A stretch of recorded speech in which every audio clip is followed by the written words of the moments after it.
think any kind of work on the business has to be rooted in the vision. Put in the work and you hold your nerve. You're not going to get to the other end of the spectrum and it feel perfect, but you're going to absolutely get closer to where you want to be. This episode is brought to you by White Griffin and the Horses Trust. Hello everybody and welcome to episode 3 of season 3. A little bit of alliteration. Is it alliteration when it's numbers? Don't know. Pass. Hello anyway, you okay? You are the weakest link. Goodbye. How you doing? Yeah, good. It's been a good week. Thank God it's a bit cooler now. It's actually raining. It's raining right now outside my window. Oh, love a bit of rain. We love the rain. I clapped it rained yesterday when I was in the gym and I was like, yay, it's raining. Everyone looked at me like I was absolutely mental because they don't really care whether it rains or not. The average human doesn't normally care. I'm there like praying for rain, doing a rain dance. I am going to dressage camp this weekend and I can't wait. Fun. I'm Where are you really going? excited. It's with Melissa Beer and it's you love her. Yeah, she's great. It's at a college I can't remember the name of actually, but it's Saturday and Sunday and I'm looking forward to it. And there's also an instructor who we can do a test and retest with. And it will be my first time because people have been saying to me to try a long arena prelim because we might find it easier to get the canter and whatever because it's got a bit longer obviously. But I haven't been able to get to an arena hire and we were looking at tests that we could choose to do with the coach. We had to pick them ahead of time so they can prepare. And I was like, oh, do I do the intro or do I do a prelim, a long test prelim? I was like, I'm not really prepared for a prelim. And then I was like, Rhiannon, it's not a competition. Like this is literally what it's for. So I'm really excited for that. Oh, fun. Yeah, be good. On a second note, when I was ill, I was like stuck in bed like for a couple of days because, well, not literally, but for a lot of time. And I was like, what do I do with myself? So I started watching this season's Love Island, which I had given a miss. You were I know. Scraping the barrel there. Jesus Christ. So I find Love Island quite enjoyable. But what I found quite like problematic was that I binged quite a few episodes in quick succession. And then for a couple of days, I suddenly just like felt really down about myself and my body and like how I looked and all this stuff. And I was like, I mean, I think everyone goes through ups and downs with their body, but I at the moment I feel like I've got quite a good relationship with my body. I'm really proud of what I can do in the gym. Yeah. And I've been working really hard on things I want to achieve for my own personal goals, etc. And I just sort of really noticed that I was just feeling really unattractive and just not very nice about myself. And I suddenly thought, like I actually think this has been impacted by watching Love Island. And it sounds really silly, but I sort of was like, this is quite a good reminder that the things that you're taking in externally can have quite a big impact on your sense of self for some people, including me. And I think that it just had parallels to the equestrian world because I think we all take in a lot of equestrian content online and there is a bit of a stigma and a pressure to be skinny and glamorous and this and that. And I just thought, interesting to be able to stop for a moment and be like, what am I consuming? And is that impacting how I feel? I just thought it was an interesting observation. Definitely. I'm really mindful nowadays. And I find myself...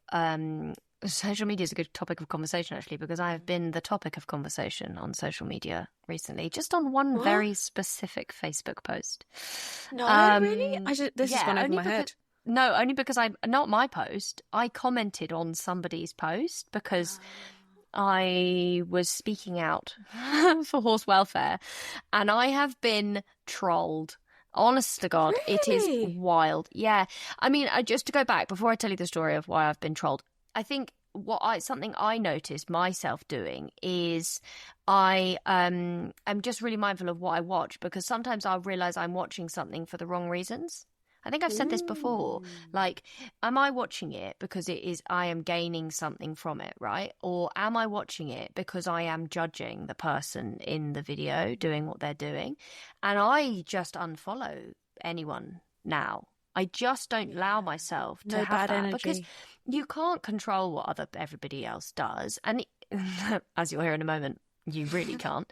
But there is a kind of a power in removing yourself from that, I think, and just being like, I can't do anything about this. I'm going to stop watching it. Like, I don't really, this sounds a bit ignorant of me, but I don't really watch the news. Like, I'm aware, I educate myself, I make sure I know what's going on, but I'm not there like abusing myself with the news all the time because there isn't anything I can do about a lot of things. I give to charity, I share what I want to share, I support what I want to support, but I can't like actively, you know, I don't know. I think I just try not to kind of aggravate myself with it, and I think it comes under that same sort of thing. And I think we have power as an individual not to upset ourselves all the time, and social media can be a real place for that. Do you want to hear what I did upset some people though? What did you do, Miri? No, that sounds like I'm judging you. I'm not. No. I mean, I do want to know what you did. I did comment. So there was a video of a very scared looking horse tied to a flatbed trailer about 20 yards away from a road. And this horse is terrified. It is running backwards and forwards. It is tied in a rope halter with an unbreakable rope, and there's no string. It's tied there on purpose so it cannot pull away, right? Cars are going, cars are going, cars are going. This horse is going backwards and forwards, backwards and forwards, backwards and forwards. And I commented on it, and I'm going to read you my comment because I think that it's important for the colour of the situation for me to actually read what I said, because also you will understand why I said it. It's not going to be very difficult for me to find it because there are so many comments after my comment. It's had 520... Oh, there's some music from the post we don't need. Anyway, my comment. This is so horrific in caps locks. Just imagine the scene. You are tied to the side of a boat. Sharks are in the water. No one comes and helps. And the sharks just keep swimming past and past. Every time you feel immense fear until you cry for help so many times, try to swim away so many times, you just become so exhausted, you shut down the part of your brain and accept you are probably going to get eaten. It's the same, right? And this horse is terrified. It really is having a horrible time. I can't believe the comments. There are 86 replies just to my individual comment, and 60, like one of them's had 64 likes, and it goes along the lines of, do you have a horse in a padded cell where it never deals with real world stuff and you feed it carefully prepared meals and filtered water, a shower and shampoo every morning before getting out dressed in colour coordinated sheet with leg boots, before changing the special bedding in the padded stall that you have washed down with environmentally safe disinfectant? Get a cat and stay in your lane.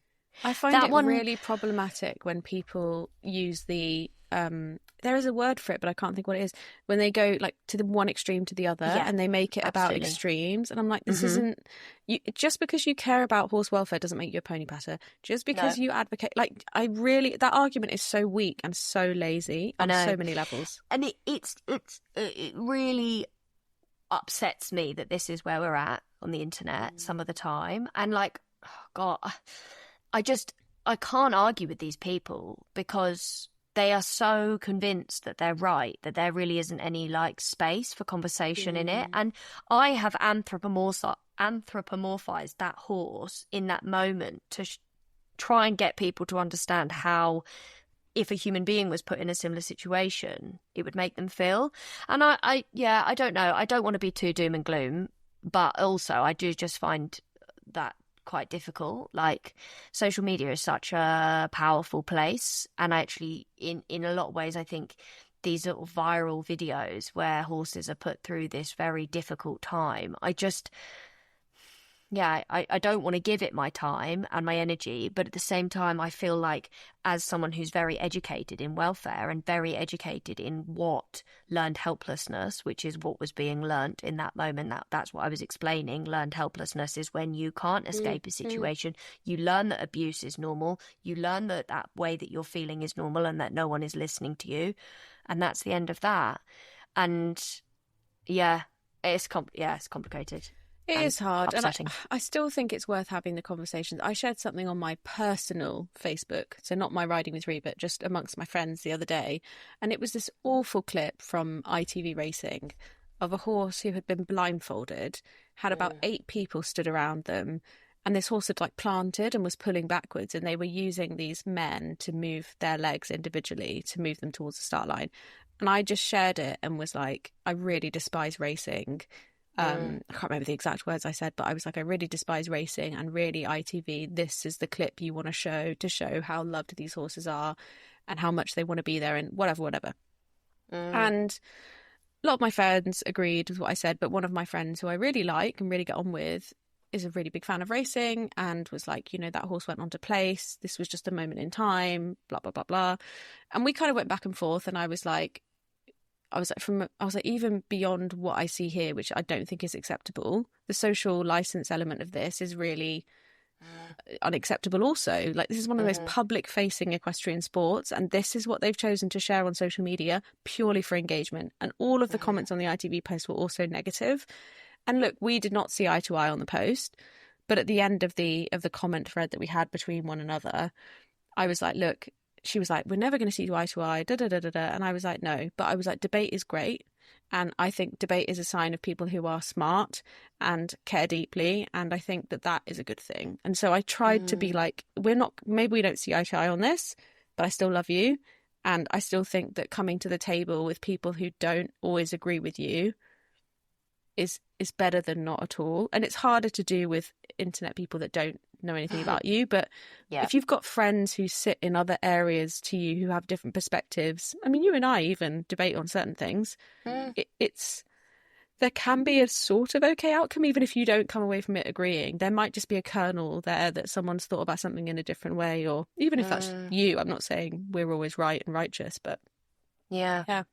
Absolutely. I do think it's hard, and I do think that the internet is a dangerous place in a lot of ways for a lot of things. And I think if you guys can take anything from that episode that we had where we talked all about social media, we have got power again as individuals where we put our energy, liking the viral reels of people, that awful one of people like screaming in their dog's face. You've seen that one?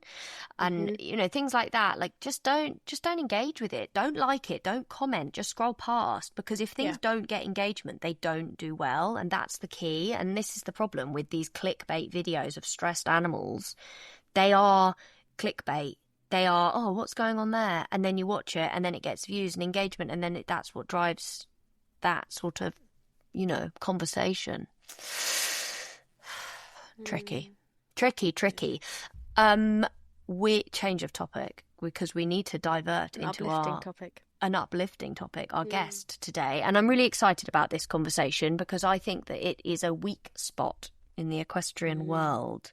You and I talk about this a lot because running equestrian business is not quite like running any other business, because the revenue stream of things can be complicated. And so we have today both Rhi and I's business coach coming to talk to us. So both of us have worked with Alice in different ways. We even had a call with Alice when we first started the podcast, didn't we? To be like, Alice, we've got an idea. Do you think we're mad? And I think this could be a really interesting topic actually for equestrians, because often a lot of decisions that are made by equestrians are money-driven ones, because it is an expensive game and important, right? Why are you so excited about having Alice? I need to shut up for a minute. Alice just itches my brain because I love both the corporate and the equestrian world. And Alice is a business strategist. She helps businesses with their... You're a type A. You're both type A. Oh, right. I was like, what is she doing? She was like making an A shape. And I was like, what is this?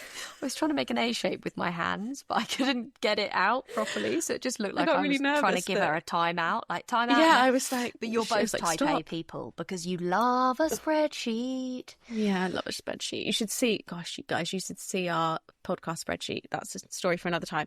Alice is a business strategist. She's had her business since she was 17. She now works not just with equestrian brands, but global brands in other areas. She has presented work to Meta. She has written a book. She is an incredible human being, a very, very smart individual who is incredible at creating frameworks for people. And the fact that she's worked with small businesses, large businesses, equestrian businesses, not equestrian businesses, I just think she's going to bring some really interesting insights, because like you, having worked or working both in corporate and then working with equestrian businesses, there are some things that happen in the equestrian space that are just a bit weird and a bit different. And it's just a really interesting space. So whether or not you have your own business or not, I think you're going to find this conversation super interesting and hopefully quite inspiring. Yeah, absolutely. And it might make you a little bit richer. And don't we all want to be that? Because, yeah, if anyone's going to give you a little leg up in your business, it's going to be Alice. Now, you know me, I love a conversation about money in the equestrian industry. I think it can be a really powerful thing for people, and sometimes it can go hand in hand with being more sustainable as well, which is why we're really excited to share with you that White Griffin has created the Equine Carbon Calculator, the first and only free-to-use equine-specific calculator for equestrians. Miri, you've been having a little look, so what have you found on the website? So this is really interesting, actually, and something that I am going to do and then report back on. It takes a little bit of information gathering. So they have a data collection sheet where you can go through and work out what information you're going to need to put into the calculator. You complete some basic information about your equine business or yard. So as a collective, if you were on a yard and you had a big group of DIYs, and I know you all have a WhatsApp group or a Facebook group that you talk on, you could do this as a collective thing to work out what your carbon footprint is on your yard. You enter the data into their carbon calculator, which is super easy to use on their website. They even have a quick start guide that is, uses a video to show you what to do.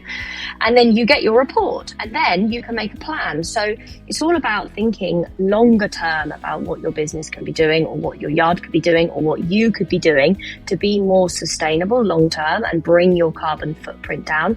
Now, that might sound a bit boring, but I do think that as equestrians, we have a responsibility to be looking after our environment that our horses live in. And this isn't just going to help you be more environmentally friendly, but it is probably going to save you some money. And this is the thing that we've been talking about with White Griffin, is often all of these things to become more sustainable are actually going to become more sustainable to you personally too, because they may reduce your expenditure in certain areas. Like we talked about the water last week.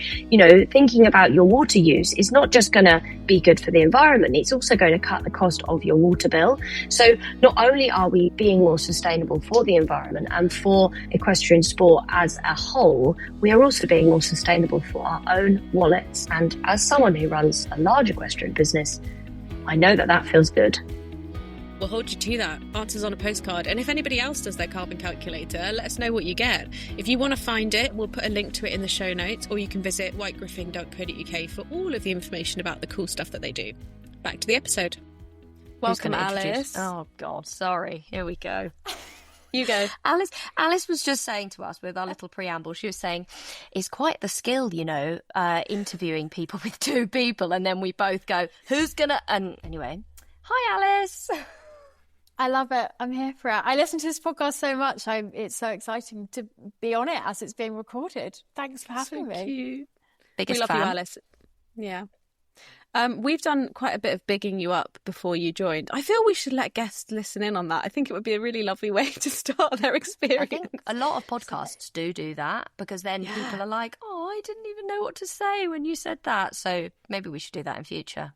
Either way. Should. Too late I'm now. excited to hear it. It's motivation for me to listen to the episode, or just listen to the first 5 minutes. There you go. So tell us in your own words, like, who are you? How did you start your business? Where's it gone from? Where is it now?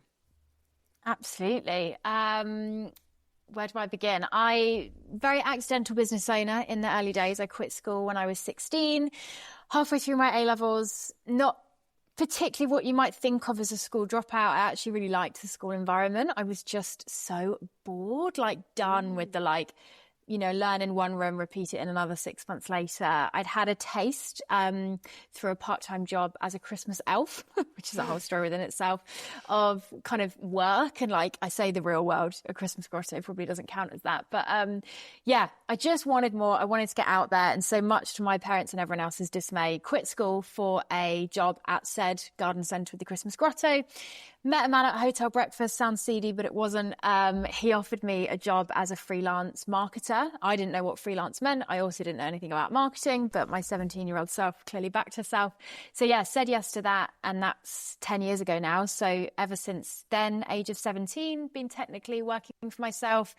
The first few years were very messy, but very quickly realized that I loved marketing. But really what I loved was the bigger picture, like business, the fact that you have the ability to make money and make a living whilst doing something that you really love. My parents have always had vocations, really passionate about what they did. So I think that was modeled to me. So yeah, that's been the last 10 years. It's evolved a lot in that time. The business model is quite diverse, but nowadays my main work is kind of as a strategist. So really the simple way to explain it is I help people bridge the gap between where they are and where they want to be, take the action that's going to get them there in the least overwhelming way possible. So yeah, I love it. Pinch myself every day that this is my job. You're very good at it. You are one of the best people I've ever worked with, including all of the corporate worlds and people that I've worked with there, for being able to framework an approach for people. And I think particularly in the equestrian space, you have people who maybe don't have a load of business background, not always, but sometimes, or they're a bit of a one-man band. And having someone come in and be able to be like, here's the plan. Here's what we're going to do. Almost walk the course with them, if we're to use an analogy, So tell us a little bit about working with equestrian businesses, because I think it's quite a unique space and I'm really interested to hear your stories. I think everyone thinks they're not a natural business owner. And most of the people that I work with as well would probably also say things like they don't even think of themselves like a business owner. But how I'd see it is if you work for yourself, if you run your own job, like you do run a business, whether it's as a sole trader or a limited company, that doesn't really change things. But I would definitely say in the kind of people that I help, there's always the end of the spectrum where people are doing something that they feel is from a place of passion and love and values. And I notice that those people are the most resistant to think of it like a business, or they'll kind of maybe think quite negatively. They would say like, I don't want to, I'm not thinking with my business brain, as if that's like a bad thing. And almost that sense that the two can't coexist. Like you can't be deeply passionate and care, but also make it a viable business. And I think that often comes from the fact that people, they want to help. Like I know that from my own space of starting a training livery, I could see people in trouble. I'd speak to people and they'd say, I'm having real difficulty with my horse. And I'd be like, okay, well, I definitely want to help that person. Where do I have to put my pricing at to be able to get them to be able to afford it? Because often people are quite desperate often in that situation. And I think my business didn't do very well for quite a long time, and I was very financially unstable because I just wanted to help so badly that I'd do it whatever. And it's interesting that I hear you say that it's often when people are coming from a place of passion, because that's absolutely where it was for me, but not thinking with the long term, is that sustainable? And you do hear about people stopping what they're doing because financially it doesn't become viable or it doesn't progress to a viable state. You've helped me a lot with this, but have you helped people in those situations that have can't make their passion viable, I guess?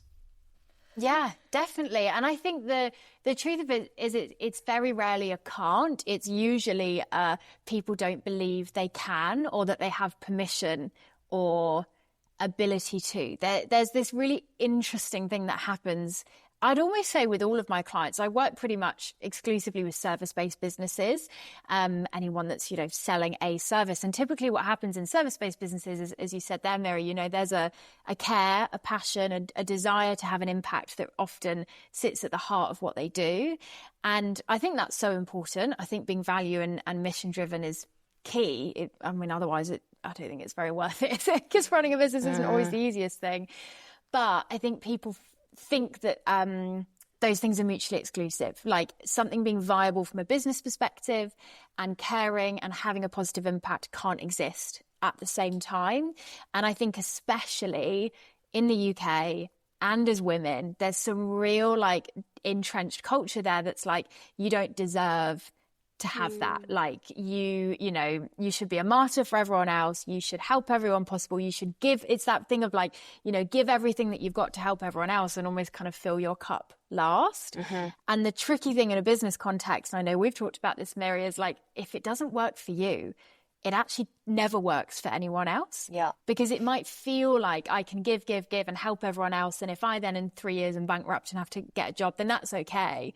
But it's like, actually, the best way to help other people is to make the business work for you. And then you'll be able to actually help others sustainably, consistently, and keep going with it. So I totally get why we struggle to think of it that way. I think that's probably why my job exists, is because I'm not as emotionally attached to people's businesses as they will be. But yeah, it's so common. I see it a lot with therapists, people in the health sector. It's that real hard line of, as you said, Miri, you can't help everyone. And if you try to unsustainably, ultimately it then can't work for anyone. And you have a phrase that you have turned into a business, which is you can't just work in your business, you have to work on your business. And that is something that in my brain regularly goes, oh, I think I need to do some work on the business and not in the business. And with horses, you know, horses in the horse world, you are made to think that if you are having a day off, you are doing it wrong. That if you're going on holiday, you're doing it wrong. That if you are not absolutely dog tired at the end of the day,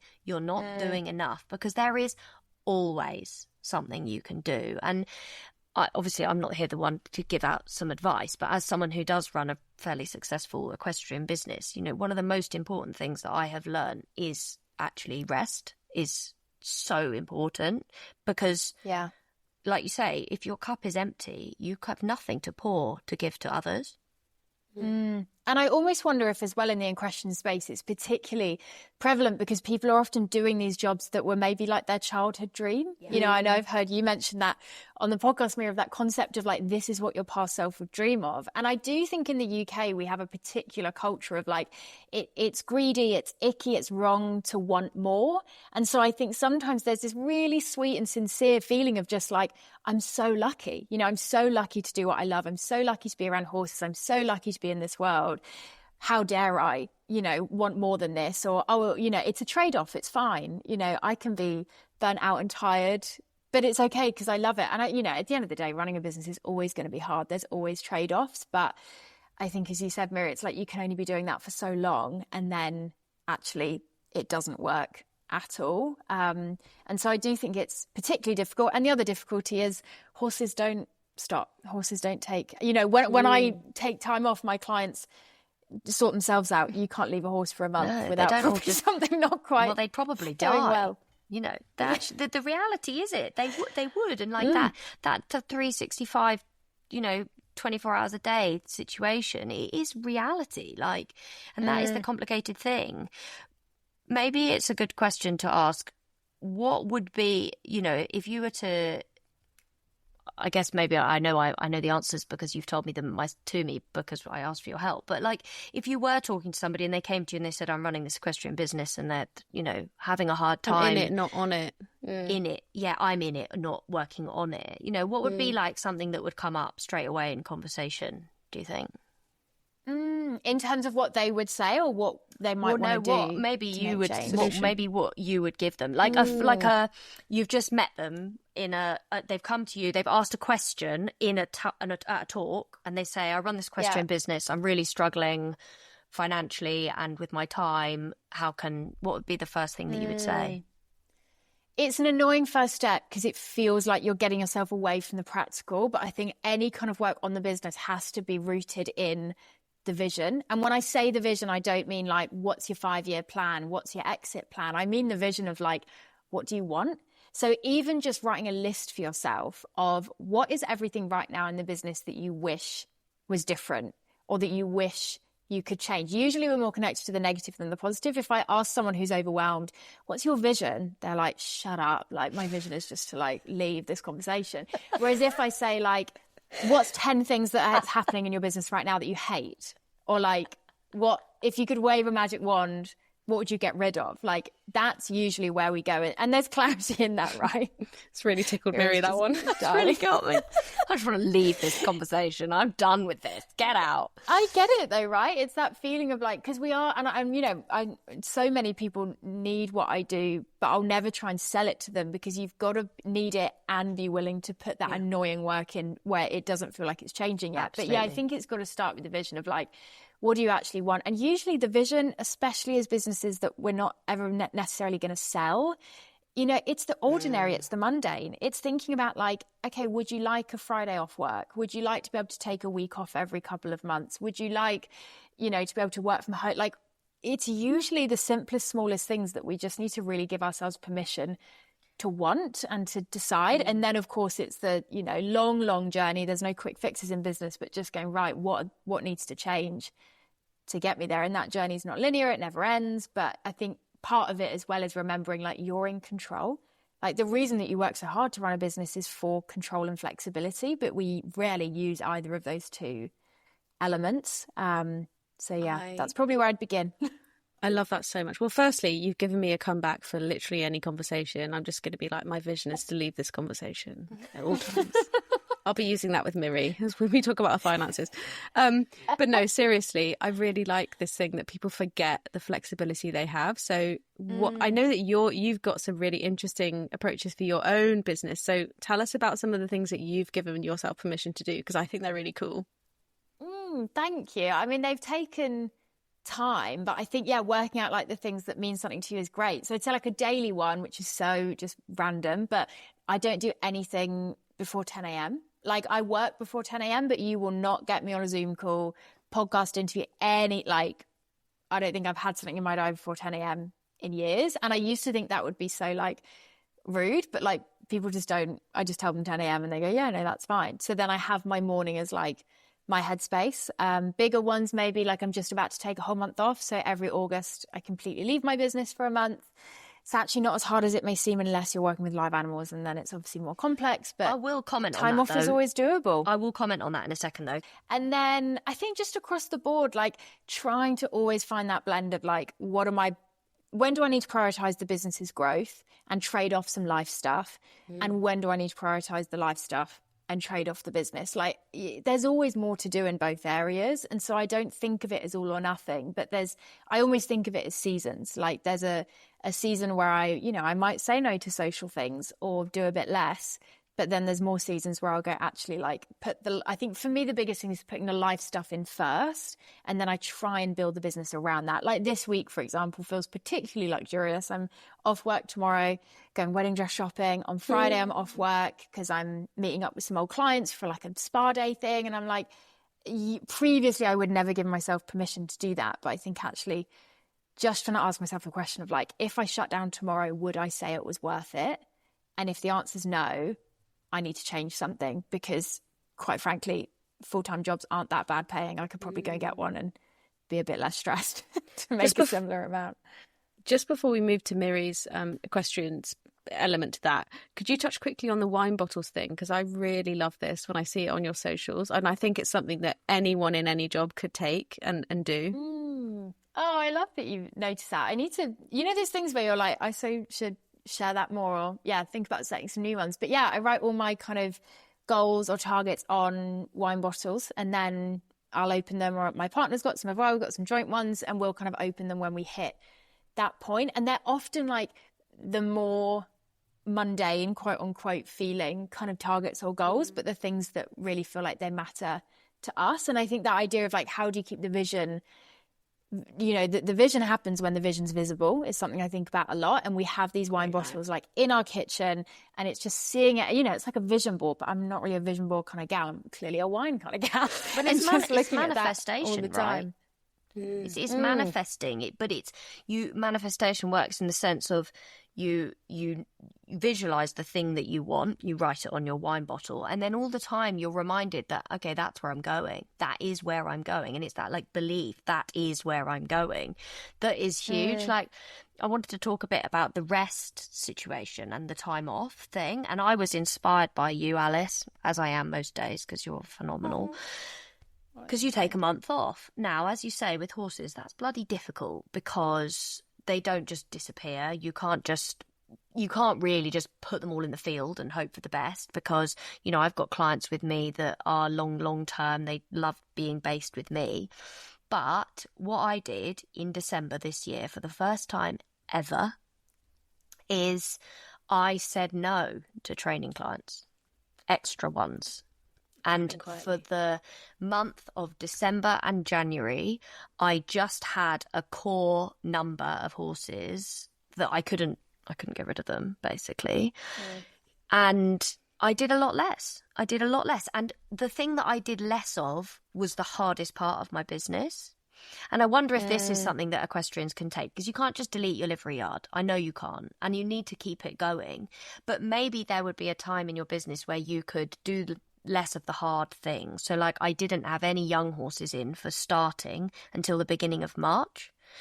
And the difference to my mental health coming out that very hard time of year was so massively impacted, because I just didn't do the hard thing. And my job is quite cyclic. Like, somebody presents me with a very difficult horse, I mend said difficult horse with the person, we work on it together, and then I give the horse back, they take it home, I train them online afterwards, but somebody then gives me another very difficult horse.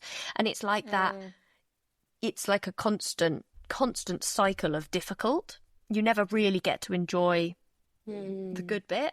And those long-term clients, I do get to enjoy the good bit with those long-term clients.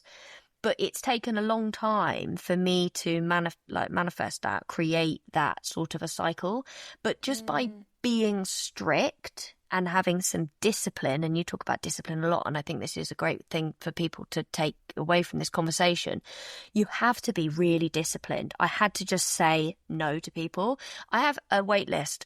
Oh, it's very long. I have people sending me very desperate emails on a very regular basis about their very complicated horses. And like I said before, I just want to help everybody, but I physically cannot. Thankfully, with the online stuff I do now, I can. And that's where I've diversified the business to be able to help more people. But I had to just start saying no. I had to say, I'm really sorry, I'm not taking horses until next year. I'm not doing it. It's not happening. This is da-da-da-da-da. And people, like you said, people are just like, okay. And you're like, oh, what do you mean? They didn't cry. They didn't call me a bad person. They didn't say anything. They were just okay with it. And I've done the same thing with my weekends. I used to work every Saturday morning, and I was working a 5.5-day week every week. If you're working half a day, you might as well be working the whole day. And I was not getting out of the cycle of burnout, and I'm still struggling with that side of things, as everybody knows on the internet now. I can't stop talking about it. But it has changed my life. Having 2 days off in a row, which, by the way, I am so strict with giving my horses because it's better for their bodies and all of those things. Giving it to myself. Saturday morning is the most joyous time in my life, and I'm really proud of myself for it. And I want to say this because it's so important as equestrians. You don't have to work 7 days a week. You need to learn how to delegate. You need to learn how to structure things and put your pricing up a bit, or whatever it might be that, like you say, get your vision, then start making your steps to get there. But it is really possible. As someone who runs a big equestrian business, you can do this. I believe in you. And if you need to send one of us a direct message for us to say, yes, you are allowed to not work for the weekend, please do so. Okay, right, I'm done. Sorry. Thanks. Rhi's had her hand up for bloody ages, like a good, polite little person, waiting for me to shut up about my weekends. But anyway, I'm done now. That was Thanks. great. No, it's good. I was just imagining, I always imagine our listeners when we're recording, and I'm imagining someone who's driving along and feeling more and more disheartened because they're thinking, well, I don't have the money to do this. Like, I can't turn people away. I'm not getting the work. Like, something isn't working with my business. I've got this thing that I love and it's not landing. So I'm sure you've had clients like that, Alice. So let's flip the switch to the other end of the spectrum. Someone's got this business that they really believe in, they adore, but they're not getting clients and it's not growing and something's not working. What's the starting point for them? Oh, good question. I think the answer I give to that is actually very similar to what Miri kind of demonstrated, which is so, like, just my favourite thing to hear when someone's kind of made that change, seen the result, is we're hearing that story from a place of result. But what, Miri, you had to do for probably many, many months was hold your nerve. And I think what makes a business owner is not, anything about being better than other people or being more risk of I really hate that vibe of the entrepreneurial spirit is superior. No, it's not. Most of my favorite people in life don't run businesses because we're somewhat insufferable.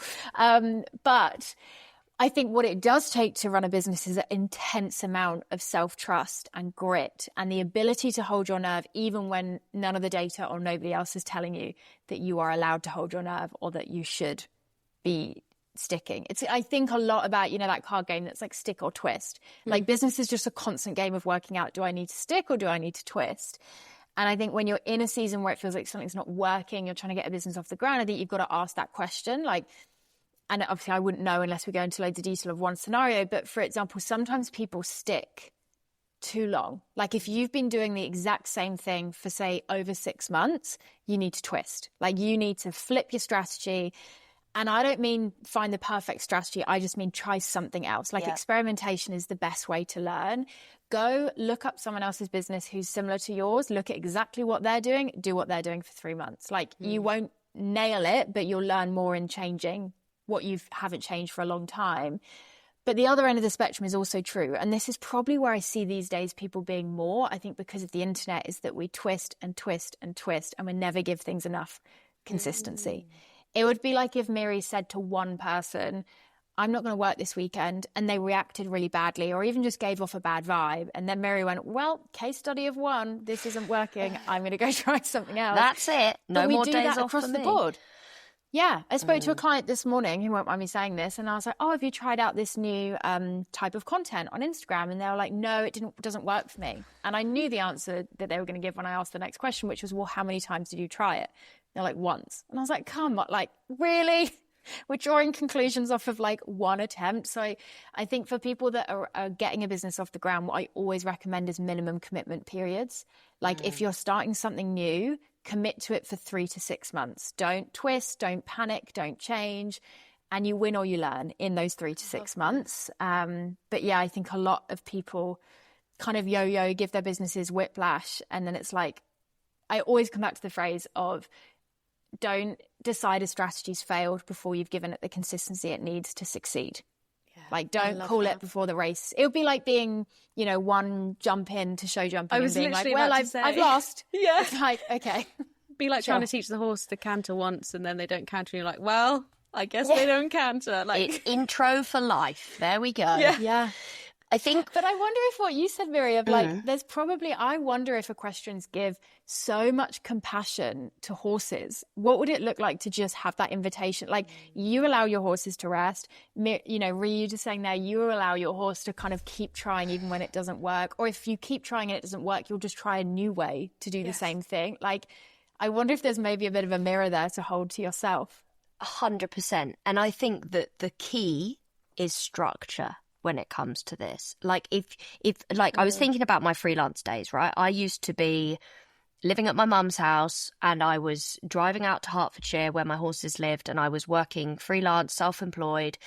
And one of the main things that I struggled with was I would do work on lots of different days and so never really rested. Whereas I think if back then I'd said, right, I'm going to have a 5-day working week. I might work a weekend day, but Sundays and Mondays, no, not doing it.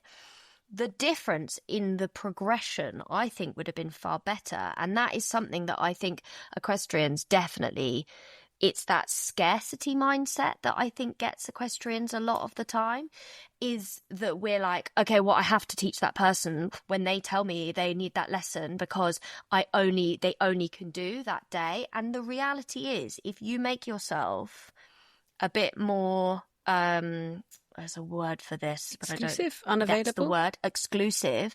And you say, not doing it. My online teaching, for example, I only do it on a Wednesday and a Thursday afternoon now. Yep. And then people just move their life because if they want a lesson, they just make their life work around it. And that's really powerful, I think, to a self-employed person, is have set yourself a business structure now, when even if you haven't started. 100%. I think it comes back to what I said right at the start of like, you have to see yourself as a business owner because you have to show up like a business owner. Like sometimes I almost want to say to people, like, if I came and watched you for a week, would you feel embarrassed? And I don't mean that from a place of shame. Like, I'm not judging anyone, but as in like, if you're sat here telling me I'm feeling this way, this isn't working, I'm not succeeding at this, and I came and watched you work and maybe you're like doing work on your phone at 10 p.m. or you're scrolling midway through the day or you're like, and we all have those tendencies. I'm not judging them, but I think like your habits are the baseline to your results, right? Like if you are completely without structure, as you say there, Miri, like don't get me wrong, like my TikTok time is like the biggest app I ever use. So I'm not judging it, but it's like, you know, at the end of the day, like there is a direct connection between how you show up and the results you experience. There's obviously privilege and other factors that we always need to acknowledge that sit between those two things as well. But like I think sometimes we've got to be honest with ourselves of like, am I showing up in a way that would give me what I want? We're going to take a moment to talk about one of our sponsors of this episode. So we are very fortunate this season to be working with the Horse Trust. The Horse Trust was founded in 1886 and is the world's oldest equine charity, which I think is pretty amazing. Incredible. For 138 years, they have been fulfilling the founder, Miss Anne Lindau's vision to provide a place of rest and retirement for working horses, such as military horses, police horses, and I believe they do a lot of rescue as well. Isn't that right, Rhi? Yeah, that's right. So they are known for looking after military horses, but as you said, they also have rescue horses. And they're currently doing an emergency appeal to help them save Frank the mule. Frank is a super interesting looking horse. I want you to picture a 4-year-old Frisian cross donkey mule. He is almost completely black. He is really beautiful. Miri and I were like completely cooing over the picture of him. He's got like big dark eyes and enormous ears, and he's just got a really gentle face.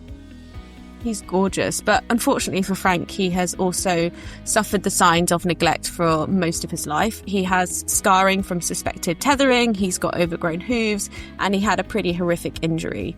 And so the Horse Trust currently have this appeal, and with just £15, you could provide essential pain relief, £30 could fund urgent diagnostic scans and tests, or £150 could contribute to life-saving surgery and specialist care. So help them reach their target of £20,000 by supporting Frank. The details are in the show notes. Desperate to dive into this. Ever since we knew Alice was coming on, I was like, I'm going to ask her about this.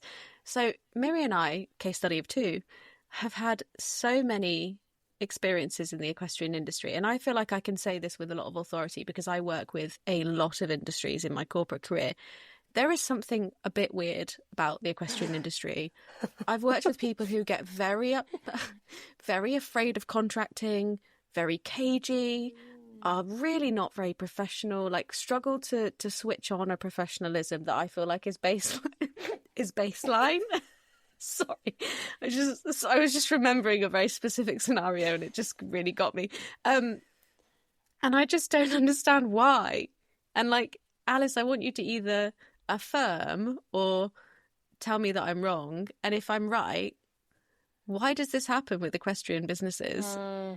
And what can we do about it? Please, said tell. I just love that you've both probably got in your head these stories you've told each other on your like private phone calls. Yes. Things that have happened. I love it. Yeah, it's so interesting. I really see a stark difference between businesses that are B2B. So like you work with businesses, with companies. That would be my work. I work with people in their kind of professional setting, even if it's an individual, versus B2C, which is business to consumer. So that would be anything that's selling to like, you know, normal general people as people. And I think the difference is people are buying as people. So there's an interesting different dynamic there.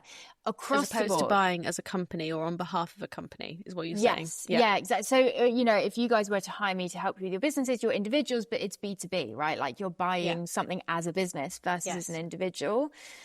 And I think the contract thing is so interesting where I think we've always got to give some benefit of the doubt that some people are just scared of something they don't understand. People feel intimidated by contracts. They think they're going to be full of legal things that's going to trip them up.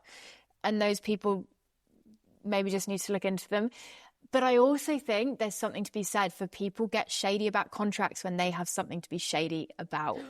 And I have learned that from experience. I think that is true. Like the situations where I've had people be funky about a contract or question it a lot, those are always the people that have ended up causing issues down the line. You didn't share the story, but you said something on your Instagram. I've just remembered at some point this year where you were like, I had to wiggle out of a contract and it was uncomfortable.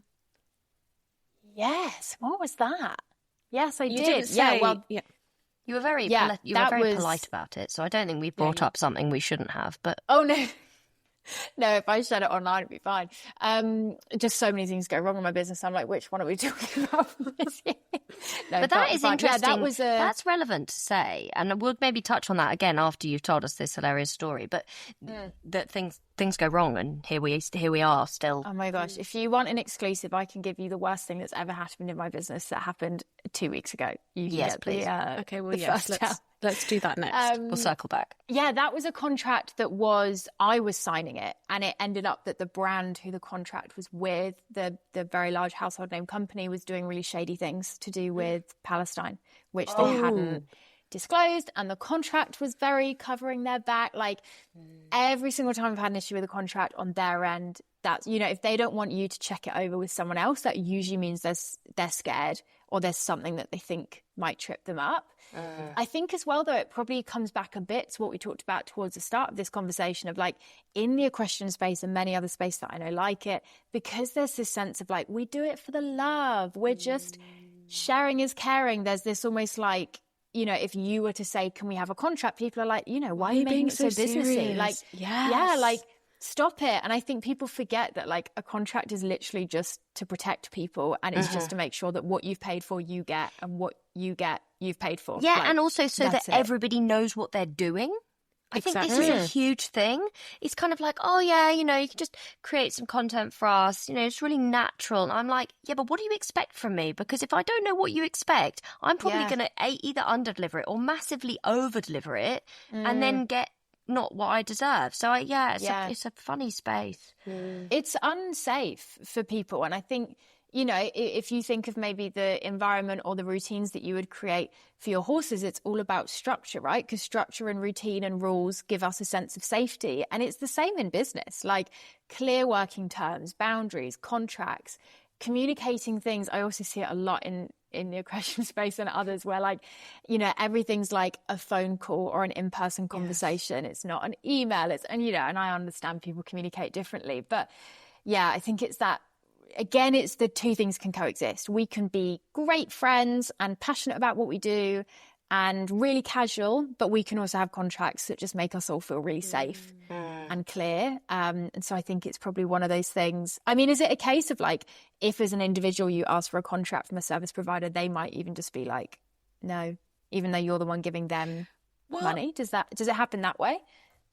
No, I mean, it's definitely got better, I would say. It's definitely got better. I find nowadays it's less like people aren't so shocked by the idea of wanting a contract. Sometimes they are, but not as much.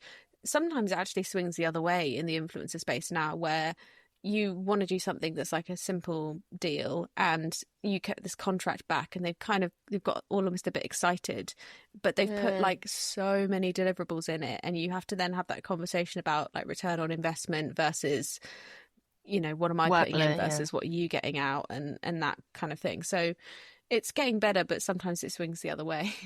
But I think, Miri and I are a good example, actually, because we're really good friends and we can turn it on and off. But when we're talking business, we're talking business, and we have quite honest conversations with one another about like, I feel like this and I felt like this and I really don't feel comfortable with this and this is a boundary for me. And then like 2 minutes later, we can be talking about, I don't know, dinner or horses or something. And I do think it's important to be able to swing that way, especially in the equestrian space where everything's very relationship based.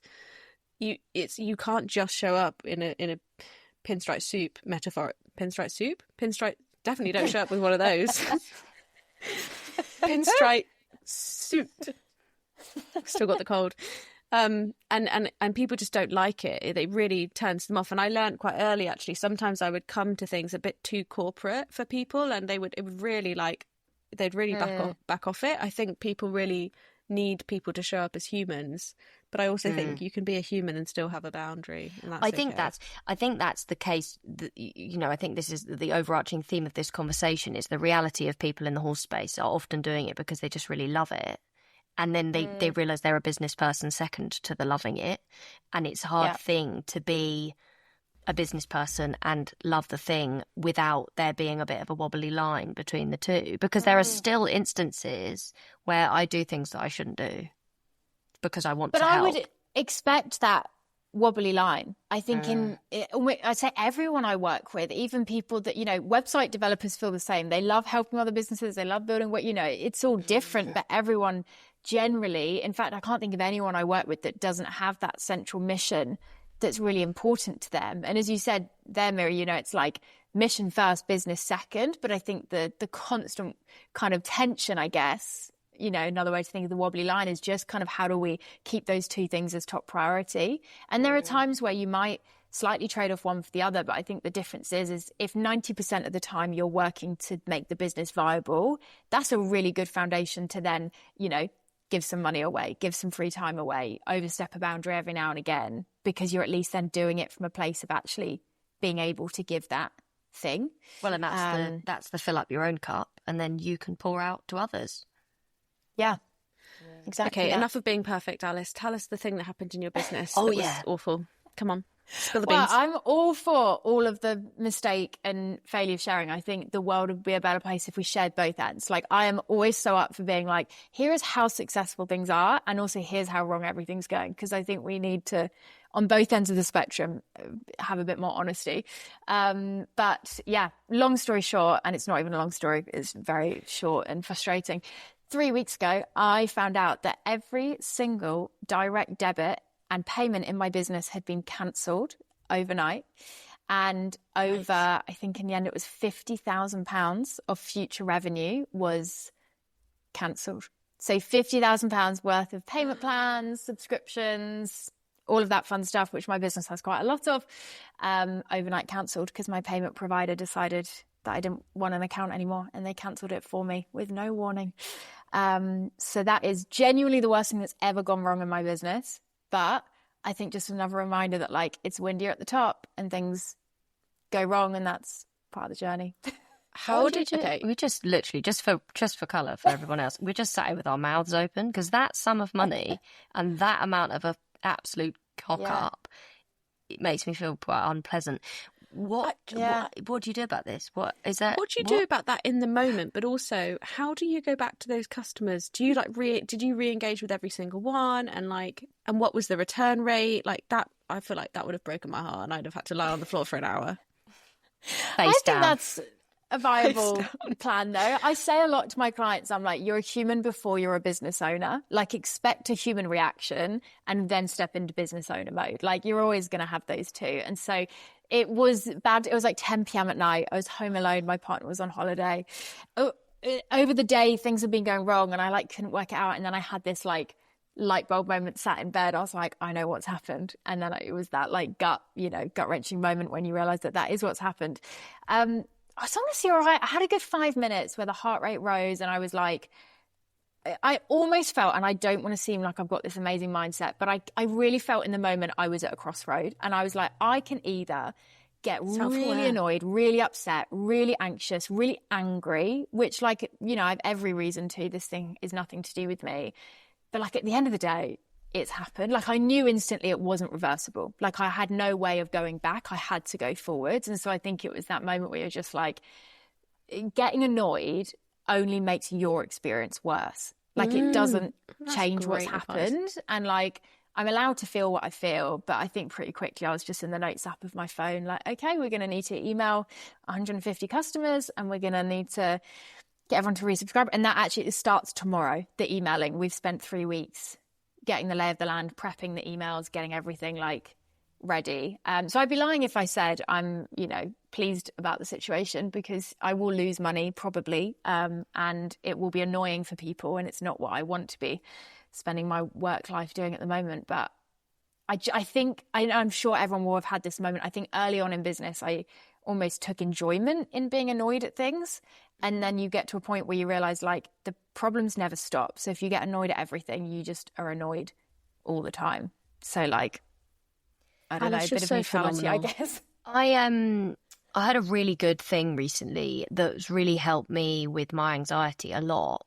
And I think this is such a relevant moment because, right, you could have probably, like, there could have been a time where you could have thought to yourself, oh my God, what if my service provider just deleted all of those direct debits, and that would really screw this whole thing up, right? And that would be you living in a future state of yourself.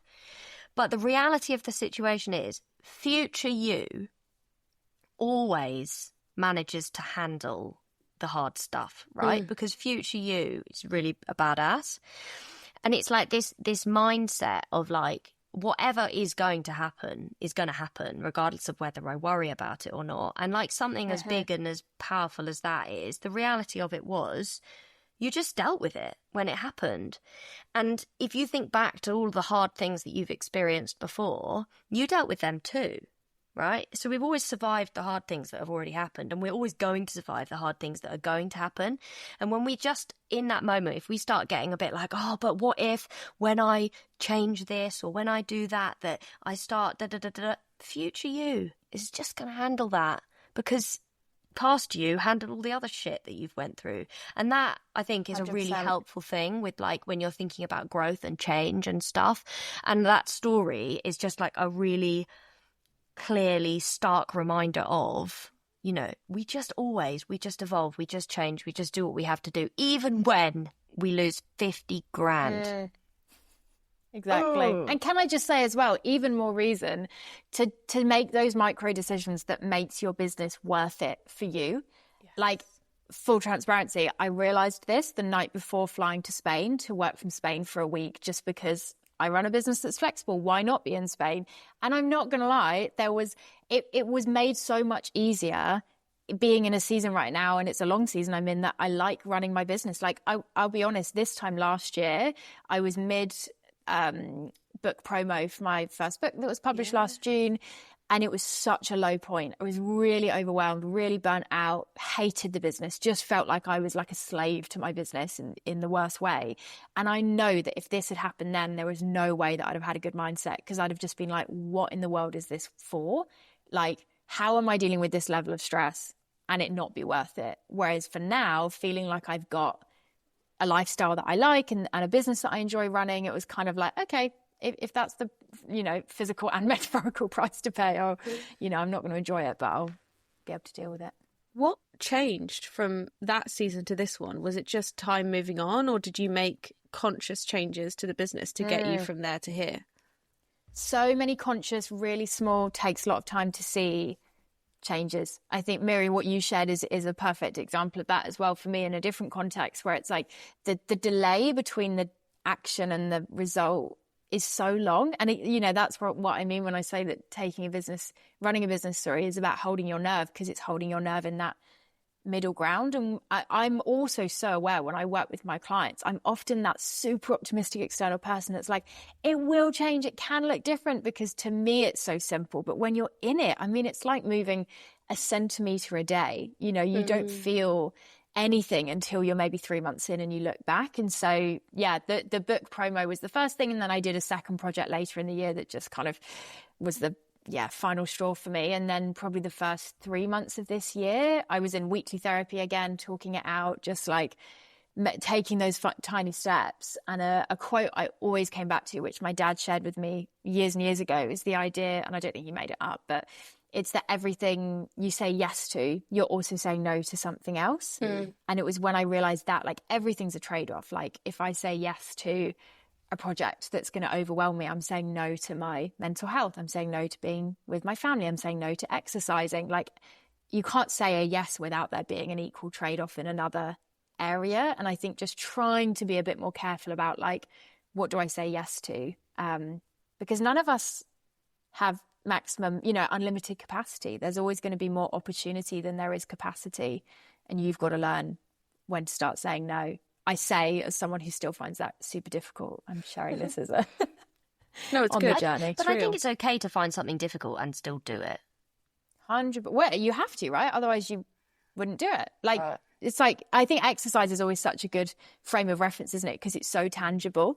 Like, imagine if, Miri, the first time that you went to CrossFit, you were like, well, I can't do it, so I'm not going to come. And it's like, it's kind of the point. Yeah, literally. And that's still, I mean, that is literally most days at CrossFit. And I do think that doing something, like you say, something tangibly very difficult makes that sort of analogy very relevant.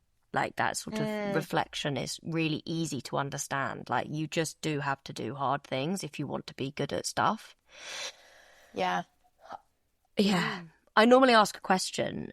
It's become a bit of a thing with guests. And I say, I don't know whether maybe what you just said was your answer, but I'm going to ask the question in case it wasn't. But if you had one piece of advice or one thing that you could say to every equestrian business owner or every equestrian that maybe wants to be better with their money or whatever it might be, yeah, what would that one thing be?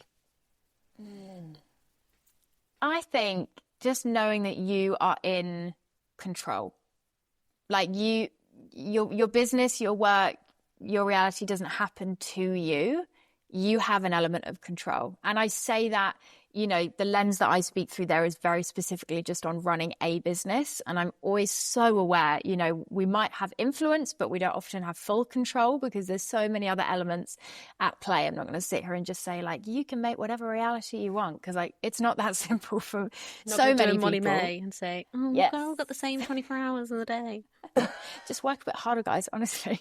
Like, it's hard. Everyone has their own stuff that makes stuff harder. So I guess I would want to keep it specific to business. But I think just knowing, like, you do get to decide. You can influence the way that your work feels to you. And I think what Miri shared is a great example of that, of, like, if you want something and you put in the work and you hold your nerve, you're not going to get to the other end of the spectrum and it feel perfect, but you're going to absolutely get closer to where you want to be.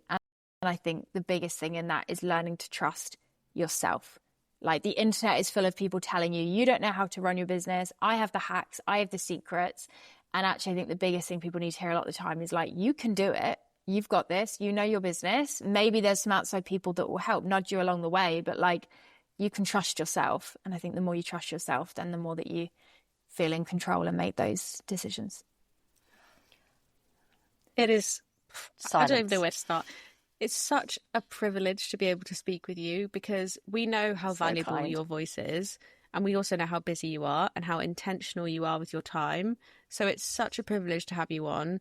I would really encourage people to go and check out your work, your website. I think you can touch and work with people in so many ways. You have an incredible book. I have it in the other room. Otherwise, I should have brought it to.